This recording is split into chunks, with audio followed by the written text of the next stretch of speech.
Bueno, muchas gracias a todos los que hicieron posible que hoy estemos al aire, a quienes nos han dado una mano desde la producción. Y ahora te doy la bienvenida a vos, Patricia. Muchas gracias. Hola Fede, gracias a vos y a tu equipo por recibirme. ¿Cómo estás? Bien, re bien. Hay una pregunta que quiero hacer para comenzar. Yo siento que con vos se van a desprender varias líneas, haces cosas que son muy interesantes. Vos acompañás a las personas en la búsqueda o en el proceso del autodescubrimiento. ¿Cómo es eso? Y la verdad es que desde siempre la gente quiere bucear, digamos, en su interior y ir descubriendo cuáles son sus posibilidades. Yo creo que a medida que la gente va deseando ser importante o va deseando lograr objetivos, va descubriendo ciertas debilidades, obstáculos, y cada vez es más difícil encontrar, digamos, la razón afuera. Yo creo que hay mucha conciencia de que todo está adentro y a partir de ahí la gente empieza como una búsqueda, ¿no? De sí mismo, de qué me pasa, por qué me pasa, de dónde viene, por qué repito. Esa es una pregunta que se hacen mucho. ¿Por qué se repiten Repetimos situaciones? conductas o situaciones que nos llevan a malestar. Ajá. Y empiezan como a tomar conciencia, ¿no? De que de estos patrones que se van como repitiendo y siempre me pasa lo mismo, siempre atraigo lo mismo, siempre, y ahí hacen como un, para. ¿Por qué? ¿Para qué? ¿No? Y ahí empieza el proceso de búsqueda. Mencionabas algo recién que tiene que ver con que todos, vos sentís que todos buscamos ese proceso de autodescubrimiento. ¿Cuál es la diferencia? Hay mucha gente que aún no lo sabe. Sí, hay todavía como una inconsciencia, todavía hay muchas conciencias o mucha gente que busca el motivo, la razón, o la encuentra afuera, digamos, ¿no? Echan culpas, responsabilidades externas, y todavía hay gente que no despierta, que no hace como el clic. No todos están en ese momento. Y sería una cuestión más energética. Sería una cuestión de momentos espirituales, más que de energía, ¿no? De hablar de espíritu, de en qué etapa de tu evolución espiritual estás. Si ya tomaste conciencia, que de hecho es un momento que a veces llega cuando la gente Ujú.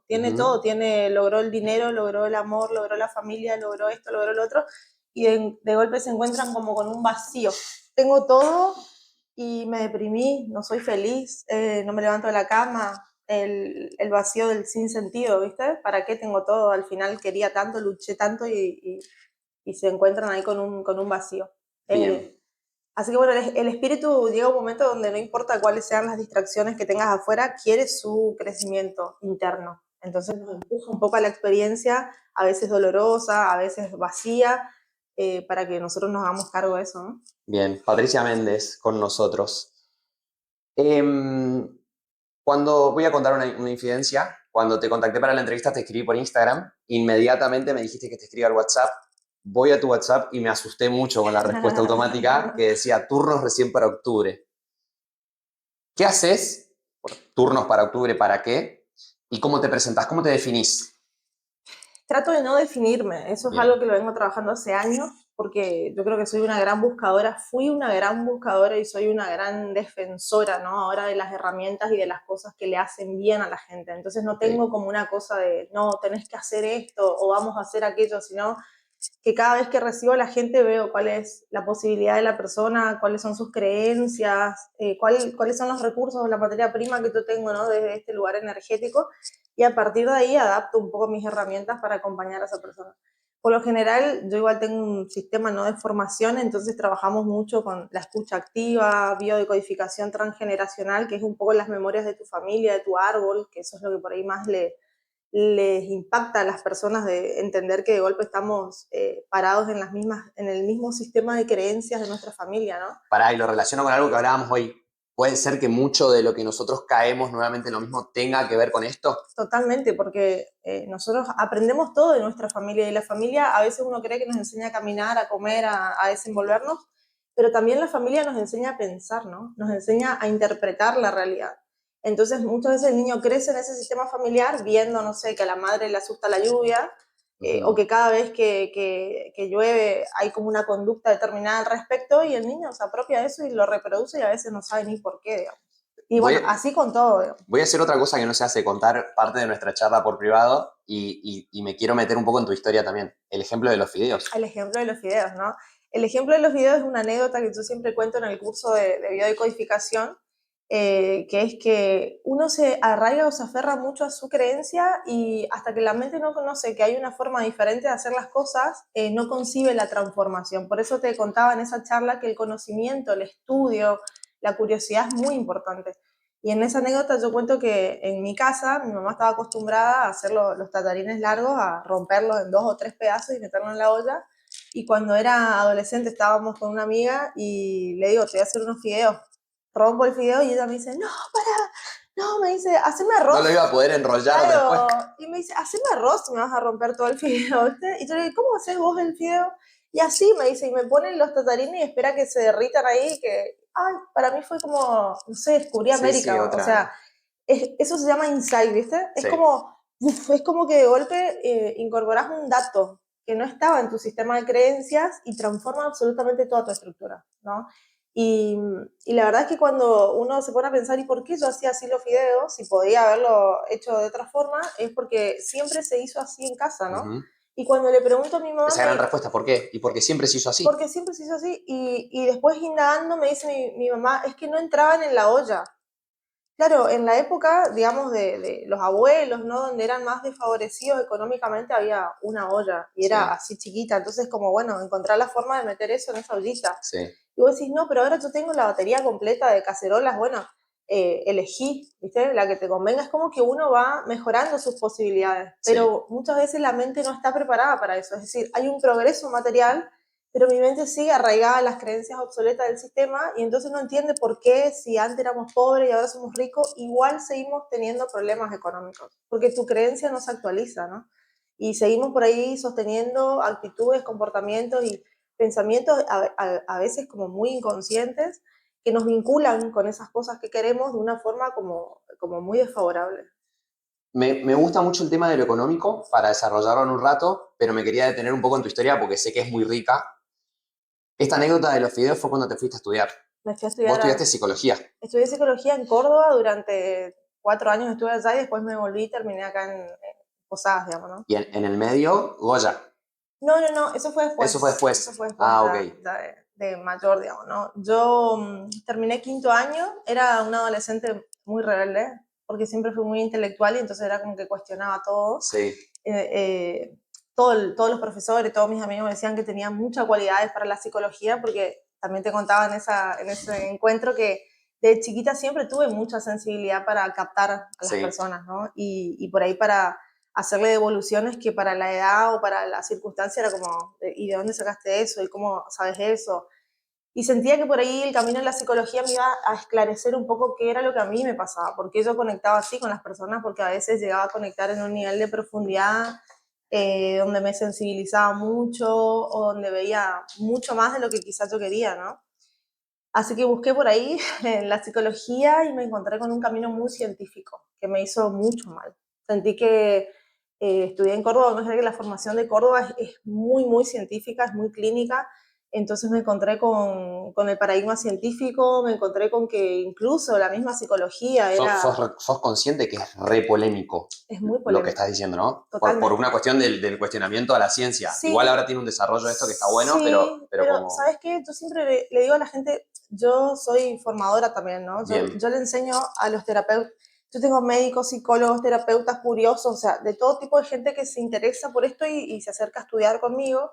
Y yo le digo a la gente, nosotros nos vamos a encontrar siempre con dos resistencias muy grandes a la hora de incorporar conocimiento holístico, si se quiere, que es una es la de la fe. La pregunta que se hace la gente es, che, ¿y esto es de Dios? ¿Viste esa pregunta de, ¿esto es de Dios Como o si no es de está Dios? avalado u homologado por Pero, Dios, ¿no? o sea, ¿esto es de Dios o esto es magia negra? No sé, ¿viste? Es como... Y entonces como, bueno, ver a ver si podemos encontrar esa conciencia de Dios y que el sujeto pueda sentir que no está haciendo nada que atente, ¿no? contra sus creencias religiosas. Entonces, la primera resistencia es religiosa. Bien. Y la segunda es científica. Esto es real, O sea, las esto dos es grandes cierto, vertientes de la totalmente, historia tenés de totalmente. resistencia, digamos. Y la gente dice, no, yo no soy religiosa, o el otro te dice, no, yo no sé nada de ciencia, pero eso es, digamos, constitutivo de nuestro paradigma. Así te formaron en la escuela, así te formaste, así leyendo los diarios, las noticias, todo está atravesado por eso, por la creencia religiosa del Estado y la creencia científica, digamos. Entonces, por más que uno no sepa, no profundice, eso nos atraviesa nuestra psique. Entonces es una de las preguntas que internamente llega un momento del encuentro con el estudio que uno dice, che, ¿para esto es de Dios o esto es real? Entonces poder acompañar por ahí esa parte, ¿no? Donde el sujeto empieza a decir, bueno, tengo que entenderlo desde ese lugar y tratar de transformar también esas creencias y ver que a mí lo que me pasó en ese momento fue que me encontré por ahí con esta idea científica y yo decía, lo que me pasa es como mínimo una esquizofrenia, pensaba. Y me empecé a cuestionar, me alejé completamente de mis prácticas. Claro, o sea, el desarrollo o el estudio de, imagino, Freud y muchos más desde la ciencia, te llevó incluso a cuestionarte lo que vos sentías en el sentido de decir, estoy Estoy atravesando un proceso loca. de salud mental complicado. De hecho, es algo que la gente, que si está escuchando, la gente va a decir, a mí me pasó, ¿no? De empezar a sentir cosas que cuando llega ese momento del despertar o ese momento de, che, tiene que haber algo más que esto, ¿no? Que levantarse todos los días, ir a trabajar, pagar cuentas y qué sé yo. Y mucha gente te dice, me empiezo a sentir como si, ¿será que estoy re loca, re chapa? De hecho, vos te pones a entrar a las redes y ves un montón de memes que tienen que ver con esto del despertar espiritual, y qué sé yo, y todo hace alusión a que el sujeto se sienta así, como que es raro, como que es loco, como que es disruptivo, digamos, en un grupo de amigos. Y por ahí, Imagínate que hoy cuesta todavía hablar de salud mental en un grupo de amigos, no me quiero totalmente, imaginar hablar de un despertar espiritual. totalmente. O sea, lamentablemente, ¿no? Digamos. Sí, hay todavía como mucha ignorancia y mucho miedo también, ¿no? Porque, por esto que te digo, porque no sabemos si el otro me está contando algo y está re loco, Ujú. o la experiencia que tuvo es real, o si lo que me está contando es real, porque yo también tengo, el otro siempre escucha desde el prejuicio, ¿no? Si no está formado, siempre escucha desde su creencia. Para ese despertar espiritual, ¿sentís que hay un don? ¿Sentís que estás tocada? ¿Basta con estar simplemente predispuesto? No, la gente va alcanzando, Paréntesis, hablamos un montón de sí. fe y religión. Vos sos muy creyente, Yo ¿verdad? soy, sí. A mí, bueno, la fe me rescató. Es como que en ese momento cuando paré, ¿no? Detuve la formación porque dije, me enfermé, me agarró depresión y un día yo dije, yo cuando era chiquita tuve bastante complicaciones, ¿no? Familiares y tuve una vida así como compleja. Entonces yo dije, pero yo no sufría, yo no Ujú. recuerdo haber tenido una vida fea, ¿entendés? Entonces yo decía, ¿cómo hacía? Porque la pasaba capaz que peor que ahora y estaba mejor que ahora. Y entonces me acordé que yo en esa época me encerré, de hecho mi mamá me decía, ¿no? Yo estaba tranquila porque vos te encerrabas en la pieza, yo te espiaba, me dice, y vos estabas, escribías, y yo decía, ¿qué escribe esta nena? Y después veía que tenías un diario, entonces me tranquilizaba. Yo decía, bueno, desahoga todo ahí, ¿no? Y lo que pasaba en el diario era que yo tenía conversaciones muy profundas conmigo, ¿no? Con Dios, con Jesús, es decir, yo sentía que había una conexión a través de la hoja, que después con el tiempo estudiando me di cuenta que eso se llama psicografía o escritura automática, y que a partir de la escritura automática yo obtenía verdades, respuestas internas que eran importantes y que me... Que sentías que no salían de vos, sino que provenían de otro lado. Totalmente. Y tenía la certeza de la fuente. No es que yo decía, ay, ¿quién me está diciendo esto? No, yo internamente, diciendo tan chica, yo tenía la certeza de que esa fuente era un ángel, era Jesús, era Dios, era, no sé, esa conciencia, ¿no? Grande. Y Y cómo trabajabas el miedo? Imagino que tuviste un poco de miedo, no, ¿no? yo siempre le digo a las personas cuando quieren empezar a estudiar Reiki, o sea, cuando quieren empezar a desarrollar sus dones, le digo, mira, si te da miedo, no es por ahí. Ok. Si te da miedo no es por ahí porque la oscuridad también se disfraza de ángeles y la diferencia es la frecuencia energética y la sensación física que te va a dar. Tu cuerpo no te va a mentir, la energía no miente, entonces si vos entras y tenés una mala sensación acerca de un maestro, acerca de algo que estás escuchando, eh, en principio puede ser un prejuicio y después con la energía, no puede ser un prejuicio. La energía no te miente, es como una antena, ¿no? Que uno tiene. Entonces, si empezás a estudiar algo, empezás a ejercitar algo, en la experiencia sentís temor, no, no es por ahí, ¿no? Entonces a mí me pasaba que yo al contrario, yo cuando ejercitaba esto, yo sentía muchísima paz. Y independientemente de mis circunstancias por ahí en los momentos, sentía que había como un consuelo, no sé, era algo muy, muy mágico, ¿no?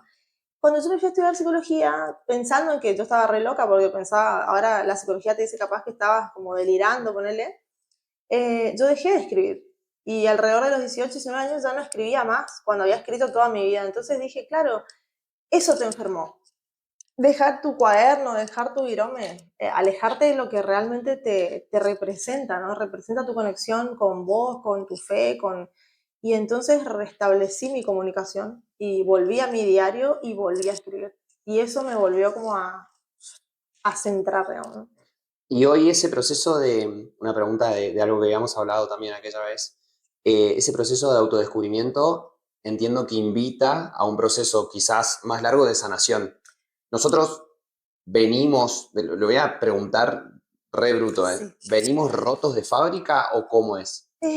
Vos sabés que es algo por lo que la conciencia se resiste al autodescubrimiento. No quiere darse cuenta o ver o asumir la responsabilidad de que tiene heridas y de que vamos por el mundo comunicándonos desde nuestras heridas. Entonces, evitamos, demoramos, postergamos eso y cuando empezamos el autodescubrimiento, mucha gente arranca como, ay, no, eso viene por curiosidad, ¿no? Y salen llorando y vos decís, bueno, porque la curiosidad mató al gato. Pero te encontrás con que adentro hay muchas heridas. Venimos llenos de voluntad, venimos llenos de fuerza. El niño es un ser, es pura alma, ¿no? Pura pulsión de vida. Entonces, Pura necesidad de expresión, sí, total, totalmente. pura creatividad y entonces el sistema empieza a condicionarlo, ¿no? Y si bien yo siento que a nivel espiritual nosotros igual elegimos a nuestra familia. Decimos, bueno, yo necesito esta familia porque hay aprendizajes que la familia me puede transmitir, hay conocimiento que me puede transmitir, hay obstáculos que me puede transmitir y yo los necesito para mi evolución. Yo creo que el alma tiene su voluntad y no es que hay un sorteo y yo caí en esta familia, ¿no? O como a veces le decimos cuando somos adolescentes, yo no te pedí nacer, no, mentira. Tu alma pidió, porque nosotros tenemos libre albedrío, tenemos voluntad, y Dios jamás nos mandaría a la tierra si no quisiéramos, ¿viste? Y, y creo que a partir de ahí el niño empieza a aceptar eso que está aprendiendo y eso que aprende incluye el sufrimiento, aprende a sufrir, aprende por dónde le van a pasar los dolores y comienza a romperse, ¿no? O más que romperse, creo que está roto, viene roto, el alma viene imperfecta, ¿no? Si consideramos esa herida como una imperfección y esa imperfección en el Claro. amor hace que uno perciba la vida con mucho dolor y entonces comienza su búsqueda por ese lado, ¿no?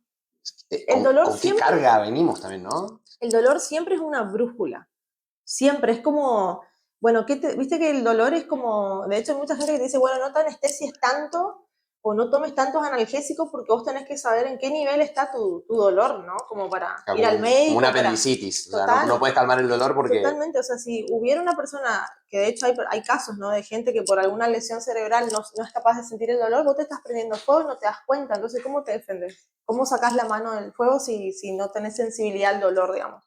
Entonces, en ese sentido, el dolor siempre es como una brújula que te está indicando que ahí donde te duele, ya sea una relación, tu relación con el dinero, con tus viejos, con lo que fuera, hay algo que hay que reparar, es decir, hay algo que hay que atender, que hay que sacar la mano, ¿no? Y ver dónde la estabas metiendo, hacia dónde te estabas dirigiendo. Y más por allá, ahí lo que sí. tenemos ahora es que, ay, bueno, me tomo un Alplac, un Ribotril, qué sé yo, me fumo un porro, no sé qué, y sigue la vida y uno se anestesia y no considera el dolor, porque en realidad lo que quiere es evitar el sufrimiento, ¿no?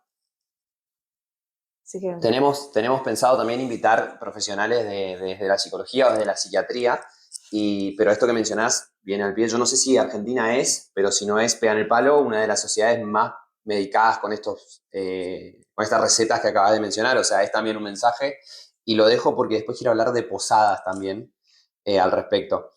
Tengo dos preguntas para hacerte, yo no sé si están vinculadas, si no, las vincularemos. ¿Qué es la biodecodificación? ¿Y qué es el doble cuántico? Esto que habíamos hablado también aquella vez. la biodecodificación surge, ¿no? Como una...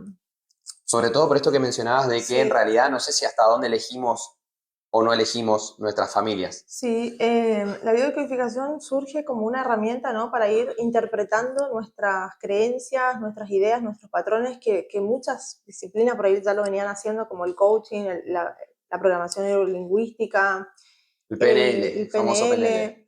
PNL, pero ya desde un lugar sistémico, ¿no? Teniendo en cuenta cuál es la historia traumática o no de nuestras familias. Bien. Entonces, en la biodecodificación se busca justamente entender, decodificar o interpretar cuál es el sentido de tu síntoma, de tu padecimiento, de tu sufrimiento. Y ese sentido tiene dos niveles de interpretación, ¿no? Uno es el biológico, Ujú. es decir, la biología siempre tiende a la supervivencia, ¿no? Tu cuerpo físico, tu inteligencia biológica tiene que lograr que Federico y su especie sobreviva. Sí. Entonces no importa, ¿no? La ganancia siempre va a ser la supervivencia. Y a veces no importa en qué quilombo se meta, con tal de que vos no te mueras, ¿no? Y a veces es real y a veces es una muerte simbólica. Entonces ahí encontramos con que se desatan síntomas, que de hecho es algo que pasa con los pacientes, que es muy lindo. Lo de la muerte simbólica, ¿qué quiere decir? Que podemos... Eh, que es el miedo. Ok. Es el miedo a algo que no existe, ¿no? Es el famoso estrés que se activa en circunstancias donde en realidad, ¿a qué le temes? ¿Es real o no es real? Porque a veces uno tiene una fantasía de que algo malo puede pasar y el cuerpo reacciona como si eso estuviera pasando. Por ejemplo, en los ataques de pánico, ¿no? Y vos decís, bueno, pero a lo que le temes es real, realmente está ocurriendo o eso está en tu mente y la mente lo está creando, porque la mente, para lo que es real para la mente, no importa, digamos, si tiene constatación empírica, si querés, o en la experiencia. La mente una vez que acepta algo, lo vive, ¿no? Lo vive, lo experimenta. Entonces, en el sentido biológico encontramos, por ejemplo, que hay configuraciones, ¿no? O hay ejercicios que hacemos con los pacientes donde el síntoma le habla a la persona y le dice en realidad, yo estoy acá para ayudarte, ¿no? Eh, no sé, te voy a dar un ejemplo, una gripe, por ejemplo, te tira en cama 3 días Sí. y esos 3 días son necesarios para restablecer un equilibrio, para que te quedes quieto, para que descanses, Sí. para que te escuches. Y si yo no vengo a tu vida, vos no parás. Entonces, ¿en qué frecuencia necesitas que el síntoma aparezca? Como una forma de ponerte un límite, ¿no? Que yo creo que es una dificultad que el hombre de esta época nosotros tenemos, que es no No reconocemos, paramos, no no paramos, paramos. no reconocemos cuáles son nuestros propios límites. Entonces aparece el dolor, el síntoma, la enfermedad, o nos duele y nos medicamos y seguimos, y aparece la enfermedad o el síntoma como un límite, como un padre que te dice, listo, pará, quédate quieto. Y a partir de ahí la búsqueda, decir, bueno, pero ¿por qué? ¿Qué pasó? ¿No? Y en esa angustia poder ir encontrando justamente el sentido que tiene la enfermedad. Y en el caso Y, y del sentido por ahí sistémico es, bueno, ahora, ¿por qué esa enfermedad? Porque vos y yo no vamos a reaccionar de la misma forma ante la misma situación. Entonces, ¿por qué vos reaccionás de esa forma y te enfermaste de gripe y yo con la misma situación me esguincé un pie? ¿No? ¿Cuál es la diferencia? Y bueno, ahí la diferencia es interna y tiene que ver con el sistema y entonces indagamos en la historia familiar para ver por qué a vos te agarran en el tono muscular o en el tono óseo y a vos en el sistema inmune, por ejemplo, ¿no? Que, mirá, mirá, vos sabés que esto típico de estos tiempos también de la gente que no para, que no se enferma, pero que en un determinado momento cae o que vive en un constante ¿sabes estrés. cuándo cae? Cuando van de vacaciones. La gente Exactamente. que O cuando vive... termina la situación que tan estresado te tenía. Uh-huh. ¿Eso qué habla? ¿Una desconexión con nuestro cuerpo? Eso en realidad es un proceso, los médicos lo conocen muy bien, digamos, ¿no? Hay un periodo simpático, el Sí. periodo simpático tiene que ver con esto de cuando estás viviendo la situación de estrés, ¿no? Cuando el estrés es ahora, aquí Sí. ahora. Cuando es normal que vos tengas niveles de estrés Exactamente. elevados. Y el cuerpo, bueno, tiene que responder a eso y se las ingenia. Entonces, hay personas que justamente por su sistema, ¿no? De creencia, por su educación, etcétera, cuando están viviendo una situación de estrés, se enferman en ese mismo momento Ujú. y evitan la sensación de estrés porque yo le digo, es Claro, como si... la reemplazan por la enfermedad Exactamente, como tal. porque no, viste que la naturaleza tiene 3 formas de evitar un peligro, ¿no? O de enfrentar un peligro, que es atacando, huyendo o haciéndose el muerto. Entonces la enfermedad en la situación de estrés o te da un síntoma para que huyas de la situación de estrés o para que te hagas el muerto, o sea, te tires en la cama y Sí. ya no enfrentes la situación de estrés. Como la zarigüeya en la era de hielo, digamos. Totalmente, o te pones a la defensiva, sos agresivo y la peleas, digamos, ¿no? Pero ese que se pone agresivo a la defensiva y la pelea y trasciende, se va de vacaciones en enero y le agarra un terrible Sí, patatús nuevo sí, sí. y te dice, ay, me saboteé las vacaciones, ¿no? Y ahí estás en el periodo parasimpático que tiene que ver con el momento donde baja el cortisol y ahí cuando el cuerpo dice, listo, estamos fuera de peligro, tiene que hacer un proceso de Es restablecer como el que bajan las equilibrio defensas incluso. totalmente. Y ahí te agarras lo que huele, ¿no? Y el objetivo siempre que por ahí la gente se enoja, digamos, ¿no? Con su cuerpo, es que el objetivo del cuerpo de la biología es siempre volver al equilibrio. Entonces es como si el cuerpo te dijera, ay, bueno, pero gastamos mucha energía peleando todo el año, a dejar que ahora nos recompongamos otra vez. Entonces el síntoma te invita al descanso sí o sí, a la buena alimentación, es decir, a compensar como todo eso que se perdió durante o mientras permanecías en conflicto. ¿Sos rigurosa en alimentación y actividad física? Sí, no tanto en la actividad física, pero sí en esta cuestión de la respiración, sí o sí, como respirar, caminar, tomar sol, y en la alimentación, sí. O sea, meditas. Sí, rezo más que nada, yo, ¿no? Oro. Bueno, es una forma Sí, la de meditación. meditación. Es. ¿Cuánto tiempo al día le dedicas? Y generalmente cuando me levanto, ¿no? Mientras me estoy preparando, estoy como conectando, porque sé que voy a ir a escuchar gente, sé que voy a ir a conectar con mucho dolor, así que me preparo para eso y al final del día sí o sí. Necesito como el momento, ¿no? Para descargar. Hay algo típico dentro de muchas actividades laborales, profesionales, donde se conviven con escenarios que son muchas veces complejos, desde las malas vibras, la mala onda, los problemas estructurales, problemas familiares, problemas sociales. Y siempre hay un comentario de eh, estás absorbiendo mucho de esa energía, tenés que cuidarte, tenés que trabajar, tenés que ver cómo hacer. La profesión o una de las actividades que más debe recibir esto, sin lugar a dudas, es la tuya.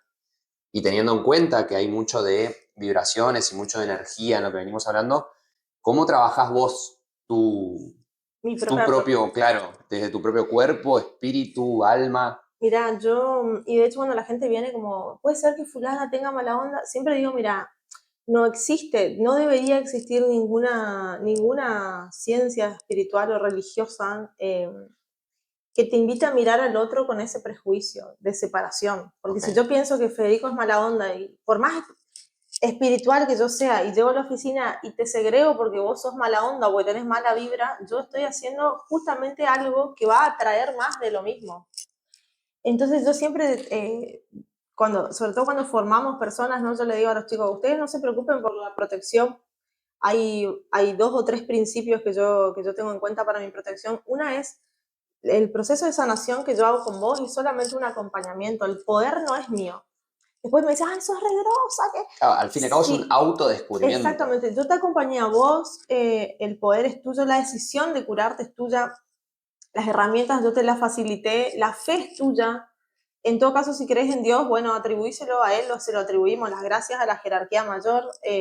Yo soy solo un instrumento en ese momento. El poder tener la conciencia de humildad hace que no caiga yo en la tentación de creerme, ¿no? Porque si no te elevas demasiado, después te caes y te rompes la cabeza. Porque la gente así como te idolatra hoy, ay, sos lo más, mañana a lo mejor te clavan un puñal. A ver, le pasó al mismísimo Jesús, digamos, ¿por qué no me va a pasar a mí? Sí, sí, sí. Entonces uno se puede aferrar a eso, ¿no? Sí, Entonces la primera conciencia de protección es, yo soy un instrumento, un canal, yo entrego esto claro. es O sea, hermoso, no pero me, es tuyo. no, no me responsabilices de lo bueno que cambiamos al toque si No, después te va a pasar algo malo y va a caer sobre mí de nuevo. no solo eso, sino no me atribuyo, no me identifico con eso. No es mío, eso pertenece a, como diría el evangélico, ¿no? Es a gloria a Dios, ¿no? Sos un canal. Soy un canal. La segunda forma de protección es, por más odioso que sea el otro, intentar siempre el ejercicio del amor, ¿no? A mí no me va a afectar la energía negativa de fulano. ¿Por qué? Si yo soy un ser de luz, ¿sí? Si yo...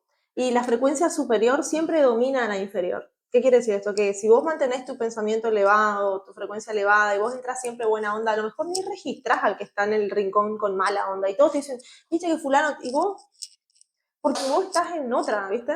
Es como que la gente enseguida quiere encontrarla fuera otra vez, ¿no? La razón de su baja vibra y en realidad es uno.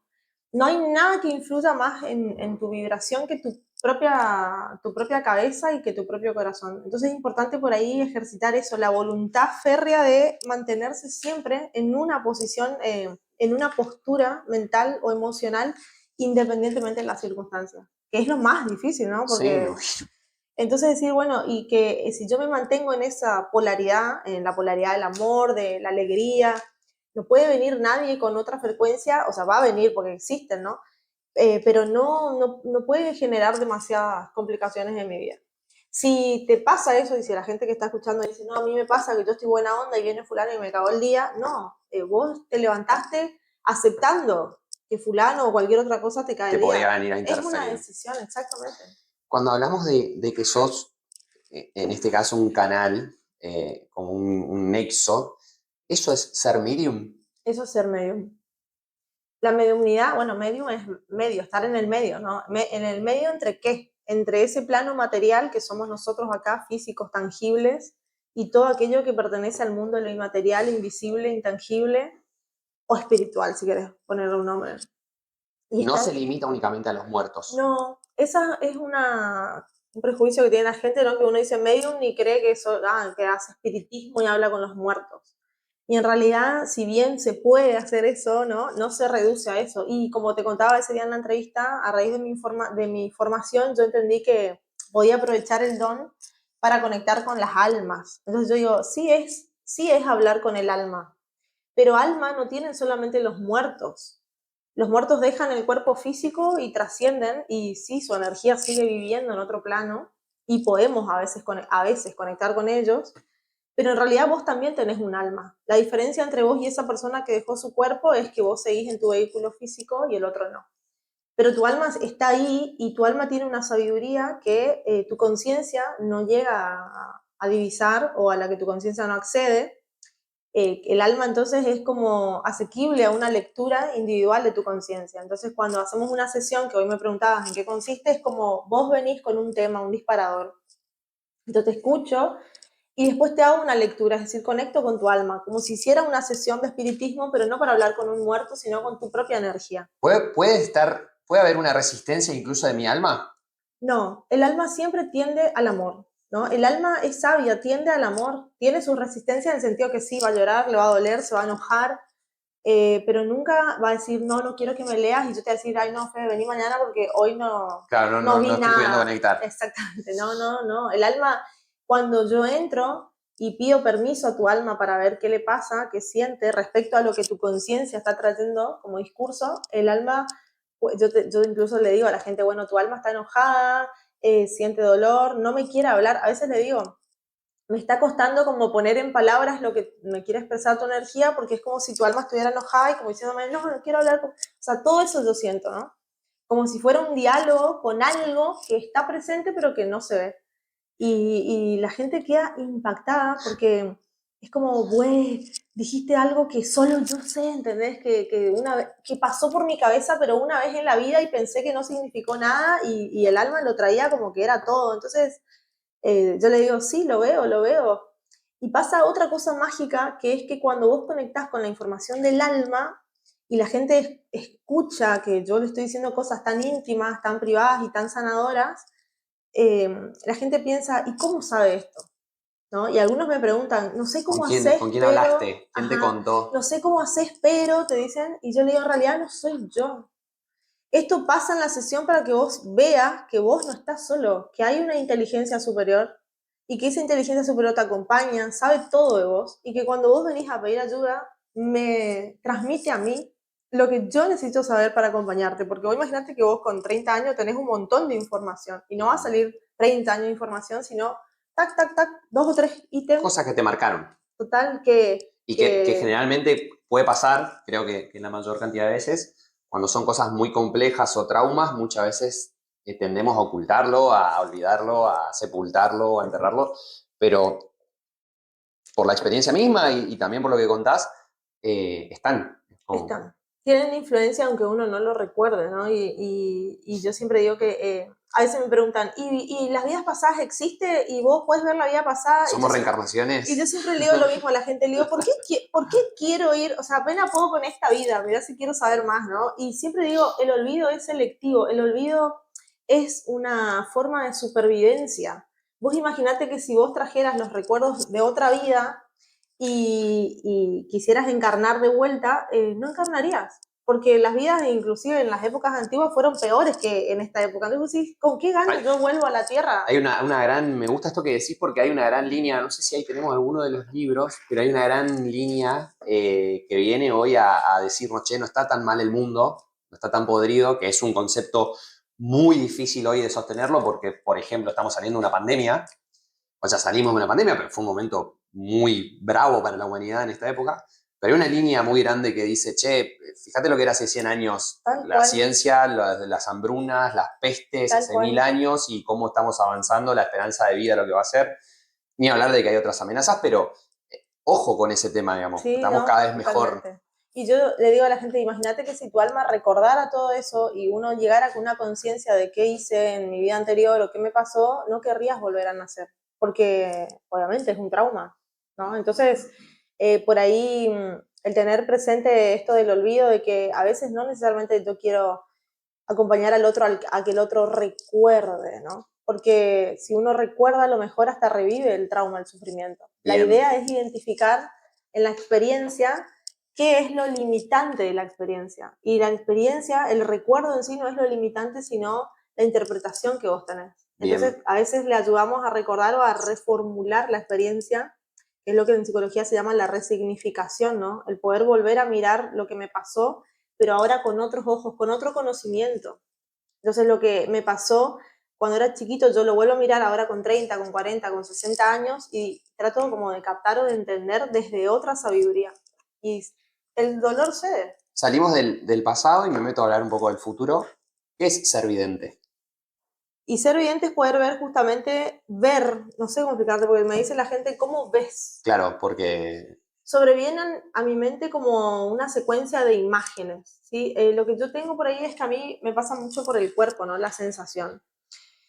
Cuando yo conecto con vos, yo siento cómo te sentís, por ejemplo, Ujú. cuál es la emoción predominante. Y una vez que entro en contacto con tu sensación, busco, como si fuera una especie de computadora, en mi mente las imágenes de experiencias o yo le digo de metáforas que me pueden representar a mí el origen de por qué te sentís así, ¿no? Entonces, ser vidente es eso, es como si yo viera, como cuando uno imagina, ¿no? Solo que la fuente no es la imaginación, sino que son como visiones que tengo y que me ayudan a entender un poco de dónde viene tu sufrimiento en el caso de que vayamos hacia atrás. Y en el caso de que vayamos hacia el futuro, también es como si yo imaginara una situación para vos, como si me estuviera pasando a mí, y entonces yo te escribo, tus posibilidades son y nunca, el futuro nunca es más que una secuencia o que un conjunto de posibilidades. O sea, nunca es algo, no existe el destino, digamos, ¿no? No es que estás destinado a morirte de tal o cual forma, o estás destinado a que te pase tal o cual otra, o estás destinado, todo el tiempo estamos tomando O sea, estamos decisiones manejando todo el tiempo una secuencia que no es infinita de totalmente. posibilidades, sino que nosotros vamos también, como un embudo, vamos... Exactamente. Y bueno, y ahí viene esto del doble cuántico que preguntaste, ¿no? Nosotros al tener un futuro probabilístico, no determinado y no determinante, nosotros viajamos un poco energéticamente en ese conjunto y tu doble cuántico, que es como tu espíritu, va a ir a encontrar de esas posibilidades cuál es la mejor posibilidad para esto que estás transitando, ¿no? Entonces, de hecho, hay una oración que dice, dame lo que, suponte que vos pidas dinero, ¿no? Dame dinero, pero que sea tu voluntad. Que sea tu voluntad es esto, es como decir, que sea de la mejor manera posible, ¿no? Y entonces ahí el espíritu activa esa búsqueda en el futuro y dice, bueno, en tu futuro tenías 10 formas de obtener dinero, fui y traje la mejor forma, no cualquier forma, la mejor. Y entonces traigo de alguna manera esa información que llega cuando uno duerme. La gente cuando duerme tiene muchos viajes espirituales. Bueno, Y hay un cuento inglés de comedia negra que dice de una familia de laburantes en la época victoriana que dice, encuentran una pata de conejo para pedir un deseo y piden dinero. Es una familia que tenía un hijo trabajador y golpean la puerta y les dicen, bueno, acá tenemos el seguro de, o la pensión, pero ¿qué pasó? Había fallecido su hijo en la fábrica. Entonces se le entrega el dinero. Claro, o sea, exactamente. hasta dónde también es manejar un poco ese tema Exactamente. de... Es ver que hay muchas formas de obtener lo que La fe deseamos. bajaba la nota con la historia contada, pero bueno, No, venía no, no, pero al está, caso. está bueno porque representa esto de que a veces deseamos algo y no vemos el precio que pagamos por lo que deseamos, Y porque retomo tu idea no, al principio, lo del equilibrio. totalmente, y aparte porque no buscamos, según la voluntad del hombre es imperfecta. Nuestra inteligencia es limitada. Entonces, esto del doble cuántico te permite entender de que hay una inteligencia superior, que hay una parte tuya que está conectada con esa inteligencia superior y que si vos empezás a ponerla al servicio de tu conciencia y de tu presente, vos puedes como trabajar en conjunto. Entonces, decir, bueno, yo quiero ser millonario, pero no de cualquier forma o a cualquier precio. Andá mientras yo duermo y buscame la mejor forma. Y mientras uno duerme, la energía comienza como... De hecho, yo siempre le digo a la gente, hay que programar el sueño antes de dormir. Mm. O sea, antes de dormir, ¿qué pasa? Uno llega a la cama y empieza como a maquinarse, qué día de miércoles, empieza como a cargarse de cosas antes de dormir y pum, se duerme. Y tu mente después dice, ay, tuve pesadillas. Claro, porque en realidad había que descargar toda esa energía psíquica y tu último pensamiento antes de entrar en el estado de sueño es el que va a abrir la puerta del viaje, ¿no? Entonces, tu último pensamiento antes de dormir tiene que ser lo que yo deseo o la imaginación de lo que yo deseo está ocurriendo, ¿no? ¿Vos creés en la ley de atracción? Sí, pero siento que de hecho yo lo hablo mucho con mis alumnos, nos vendieron la ley de atracción y no nos vendieron los otros 6 principios. Y Ok. la ley de atracción no viene solita, no es que yo deseo, dibujo, hago un collage y las cosas pasan. Uno tiene que trabajar desde la habilitación también, ¿no? La habilitación es que a veces yo deseo cosas pero tengo miedo, a veces deseo cosas pero no, como te decía hoy, no, a veces uno tiene plata pero ¿por qué no fluye igual? Porque las creencias siguen desactualizadas. Y sí. Entonces hay muchos principios que hay que tener en cuenta aparte de la ley de atracción para que funcione, digamos, ¿no? Bueno, esto también tiene que ver muchas veces con justo hoy a la mañana no hablábamos, esto de la suerte, el azar y demás, pero que te agarre trabajando también, ¿no? Que te agarre Totalmente, buscándolo, porque si no totalmente. es depositar mucho en un lugar donde... Hay algo que me interesa un montón. Va, primero te hago esta pregunta, ¿te psicoanalizás? Hago terapia, sí, no psicoanálisis. Hice psicoanálisis cuando estaba en Córdoba, pero como siento que yo tengo como una especie de conciencia, me gusta mucho por ahí usar esos disparadores más bien conscientes y acompañar de una terapia más sistémica. Entonces Bien. mi terapeuta es más bien sistémico, ¿no? ¿Y cómo te llevas con los profesionales de la psiquiatría, de la psicología? Bien, viste que cuando nos conocimos me decías el fenómeno de boca en boca, Sí. ¿no? Yo creo que yo Sí, yo trabajo, este ciclo empieza con vos en gran parte por las enormes referencias que tuve de tu persona. bueno, yo decía, yo empecé a trabajar desde muy chica acá, después me fui a vivir a Goya 2 años, trabajé en Goya porque pasaba esto del fenómeno en boca, ¿no? Que es Sí, que que armaste una revolución en en Goya. Goya se armó todo un tema, ¿no? Entonces yo decía, claro, yo no busco esto, no es que yo me ponga un cartel en la frente y ando por la calle repartiendo panfletos. Ah, o sea, le contaba a la gente se agolpaba para ir a visitarte en tu casa en Goya y eso empezó a generar algo de ruido. Totalmente, porque Goya es un pueblo chico, yo te Sí, contaba en ese momento que era la esposa del jefe de la prefectura, entonces, tipo, ¿qué hacía la gente en la casa oficial de la prefectura, no? Entonces se generó todo un rumor de que, parece brujería. que la mujer del jefe es bruja, entonces venían, entonces cuando yo me expuse, cuando me dice en ese momento el que era mi marido, me dice, mirá, están diciendo esto, me llamaron a la oficina y me dijeron, y yo dije, ay, qué quilombo se armó. Encima me imagino para él la complejidad de explicar lo que vos hacías. Totalmente. Entonces digo, ahí asumí el compromiso de formarme y decir, bueno, yo no quiero aparte tenía 20 y pico años, vos imagínate que dijeran la vidente, y vos te imaginás que de hecho pasa, la gente va y me dice, ay, pensé que eras más grande, y yo, y bueno, es lo que hay, pero en esa época era todavía mucho más joven, y yo decía, no quiero quedarme en ese estigma o en esa caja de la bruja, la vidente o la quería algo más, ¿no? Entonces dije, bueno, ahí asumí el compromiso de seguir estudiando, de seguir formándome, de seguir haciendo un montón de cosas que formalicen, ¿sí? La actividad. Y siento que igual siempre viví eso como desde un lugar de miedo de que me casen y me quemen en la hoguera. Sí, sí, Y sí. la verdad que fue en Rosario, que yo te contaba que fue donde más estudié, hice un posgrado, un diplomado en la Universidad de Medicina, que era de medicina indoamericana, que en otras palabras sería chamanismo, y era un curso que lo dictaban los médicos, psiquiatras, todos de la Universidad de Medicina de Rosario, junto con curanderos, digamos, de las aldeas aborígenes de nuestra región y del país. Y yo dije, si esto se vive en la universidad, de hecho a Rosario le dicen la ciudad luz, entonces vos te imaginarás que yo salí de Goya, que era un pueblo súper prejuicioso, a una ciudad donde esto, te contaba que el Reiki, por ejemplo, se estudia como diplomado en la universidad. Sí. El alumno puede elegir, digamos, formarse. Y entonces decía, bueno, ahí me calmé, como que sentí que no estaba tan loca ni era tan loco lo que hacía. Y ahí pude vencer ese prejuicio de que te conozcan, porque yo vivía como en el closet, digamos, ¿no? Entonces, siento que el boca en boca avanzaba tan rápido y me exponía tanto, y yo no sé si era eso lo que yo quería. Entonces yo sentía que me metía en el closet y había un aspecto de mi identidad que yo negaba o que trataba de que no trascendiera. Y siento que cuando estuve en Rosario sané esa parte y dije, bueno, hoy si fuera famosa, ponele, podría hablar de esto y no avergonzarme, o podría hablar de esto y no molestarme.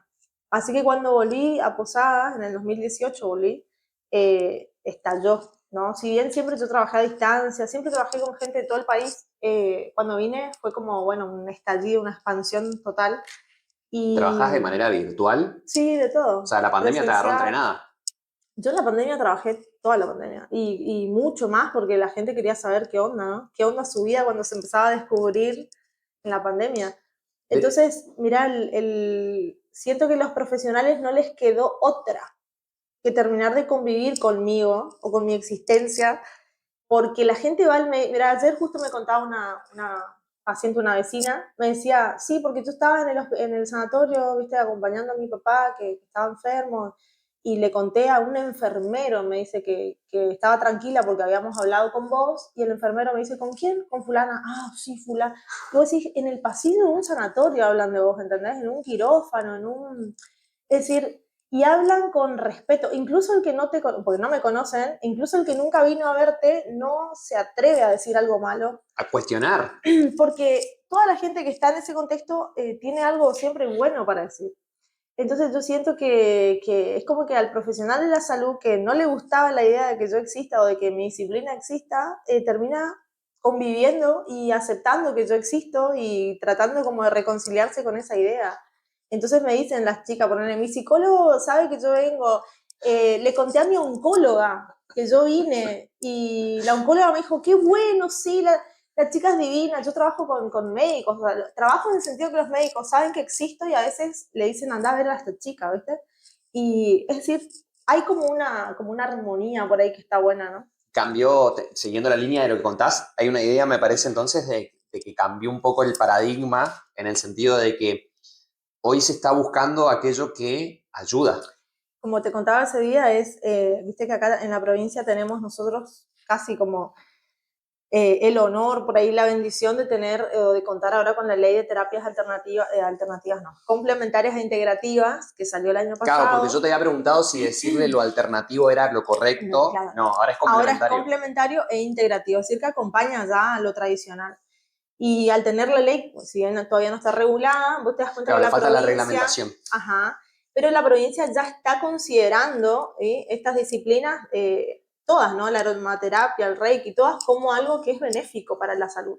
Y que si vos crees y crees que te hace bien, metele, ¿por qué lo vas a cuestionar? Y yo le voy a poner también una coyuntura o un tinte político, porque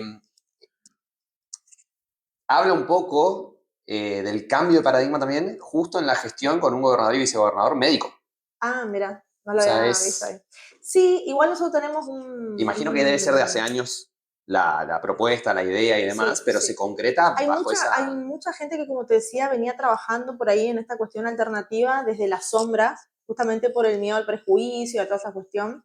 Pero yo creo que no existe ninguna persona en Posadas que diga que nunca ha ido a alguien que le cure un empacho o le saque un Yo lo ojeo. hice con la corbata, ¿Entendés? es Bueno, mágico, o sea, realmente es una... entonces vos decís, bueno, la diferencia ahora es que empezamos a salir del closet y que hace unos años se presenta el proyecto y también tenemos dirigentes que están súper abiertos. O sea, yo creo que eso también tiene que ver por ahí, incluso capaz que tampoco con la profesión, ponele, pero que viene desde bastante arriba esto de, che, necesitamos una ley para estas cosas. Ujú. Y que se empiece a trabajar en conjunto desde ese lugar por el avance, ¿no? O por el descubrimiento científico, el cambio de paradigma que sale de esto de es real, no es real, que era el método científico y la comprobación empírica de lo que era real o no era real, y pasamos ya a una idea de, che, ¿es efectivo o no es efectivo? Entonces, en el post-positivismo, que es la época que estamos viviendo nosotros, tenemos este cambio de paradigma donde ya no buscamos lo que es comprobable, sino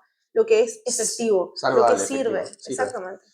Eh, sigo con la cuestión política. Gobernador y vicegobernador médico, presidente de bloque, o uno de los diputados más importantes médico también. Y el sticker favorito que utilizo en WhatsApp es el de Carlos Rovira diciendo la buena vibra es imparable. O sea, él no es médico, es ingeniero químico, pero lo incorporó en su discurso también últimamente, Sí, yo este escuché los mensaje. discursos. Sí, sí, sí, sí. Yo O creo que sea, él es un gran precursor de toda esta incorporación o de esta conciencia Legislativa. espiritual dentro de ese marco, ¿no? Que, Perfecto. o vos decís, bueno, si un dirigente de esa talla, ¿no? O en esa posición está hablando de eso, hasta el más escéptico no le queda otra que aceptarlo, ¿no? Porque ahí después baja toda la estructura que nos ordena como sociedad. Tengo muchas preguntas más para hacerte. Vamos hablando 50 minutos ya. Dentro de las últimas para ir redondeando.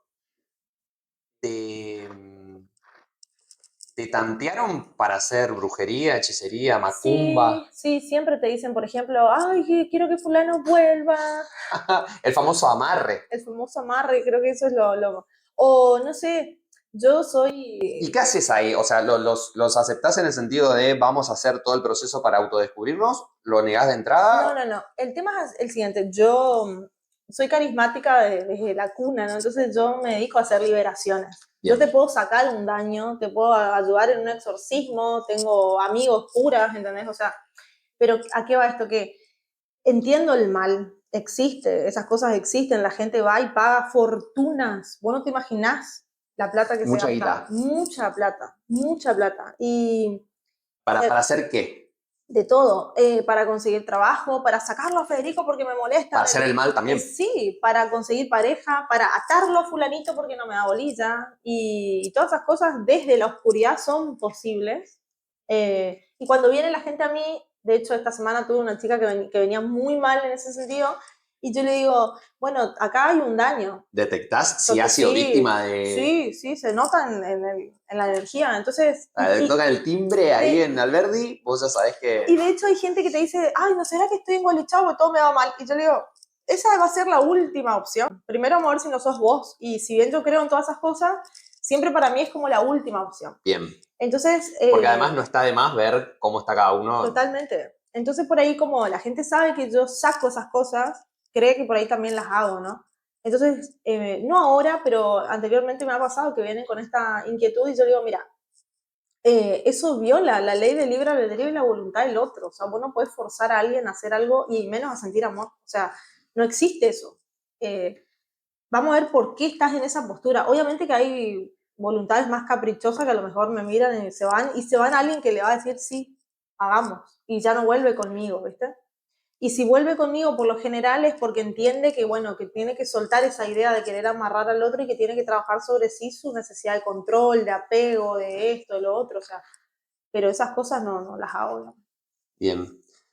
Me quedaron algunas cosas, seguramente para los comentarios, seguramente para cuando la gente lo comparta, seguramente para otra ocasión nos podemos volver a juntar. Agradecerte por tu tiempo. Vos sabés que hoy armamos la escenografía, quiero agradecer a Majo también por eso. Y no es casualidad, creo yo, que haya quedado este libro en la mesa, justo el de Gabriel García Márquez, El amor en los tiempos del cólera. Hablamos más de 50 minutos, yo no te conocía, tuve el placer de hacerlo hace una semana, y yo te voy a decir, Patricia Méndez es algo, y quiero que vos cierres la idea, si vos no estás de acuerdo, lo puedes modificar, y con eso cerramos la entrevista. Gracias a Alejandro Mirabet, tercero, que es mi sobrino, que es el estandarte técnico y bastante creativo alrededor de lo que es No Necesita Presentación.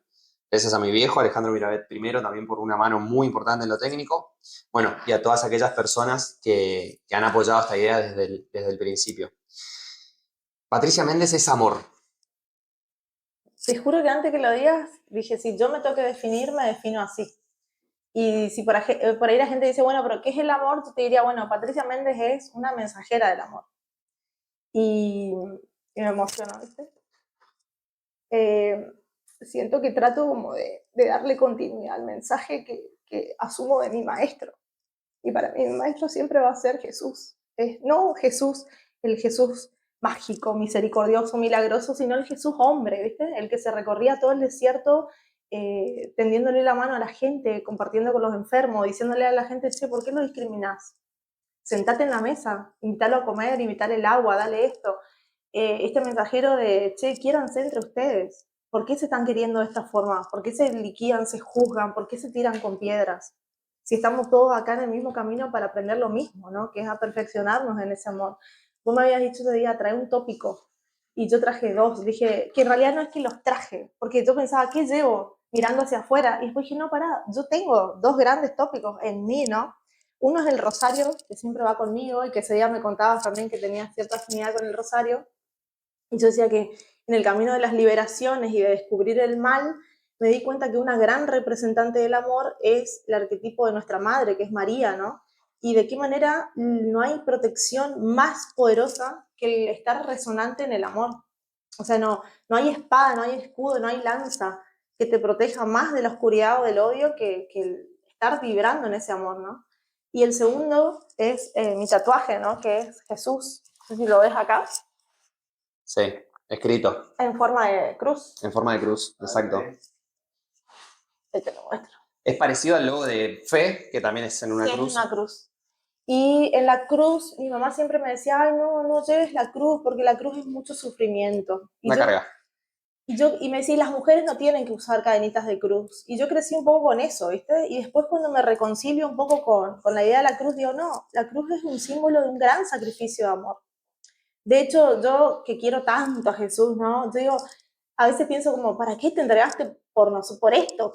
Nunca por mí, por esto, ¿entendés? Por nosotros. Y entiendo ese Claro, valió la sacrificio. pena, Jesús, o Totalmente. sea, ¿Por qué hiciste semejante pago? Y entiendo eso, ¿no? El milagro o el misterio de la cruz. Y a él como persona. De hecho, yo soy catequista, creo que no sé si te lo conté, y a veces le digo a los papás, me toca estar con los adultos en la parroquia, entonces le digo, quitémosle lo mágico a Jesús, miremoslo como un hombre y de su época un gran transgresor, que vino a dar un mensaje de amor completamente revolucionario para lo que se estilaba en la época. Entonces, ¿cómo no le va a molestar al sistema político y al sistema religioso que gobernaba en ese momento? ¿Sí? El tipo fue un gran innovador, ¿no? En el mensaje del amor, y siento que quitándole todo esto, si era o no era Dios o lo que fuera, que por ahí implica un poco más esta cuestión de la fe o la religión, para mí como hombre es admirable. ¿Sí? Entonces, de ahí lo presento y creo que la gente cuando se quita la tensión o la presión de tener que ver si cree o no cree en eso y lo empieza a ver como un modelo de hombre o de persona, afloja y lo recibe, recibe el mensaje, ¿viste? Entonces siento que eso es Patricia, es como una discípula, si querés, ¿no? Y justo ayer me junté con un amigo padre y le decía a él, yo era chiquita y yo cantaba la canción esa, llévame donde los hombres. Y te decía, ¿para qué cantaba eso? ¿Entendés? Y me decía, sí, porque vos pedís y te lleva, sí, te lleva. Y yo siento que cuando me empezó a llevar a trabajar entre los hombres que necesitaban de su palabra, me encuentro con esto, esta es la forma en la que yo transmito su palabra. ¿Y qué era su palabra? Era la necesidad de vivir en la acción del amor, ¿no? Y decir, el amor no es solo bla, bla, bla, rezar y qué sé yo, en diferentes religiones o formas, sino la actitud, es la acción, es la voluntad, es permanecer en esa voluntad amorosa. Así que eso es Patricia. me encantó, gracias. Nos A vemos vos, en YouTube y en Spotify. dale, Gracias. nos vemos.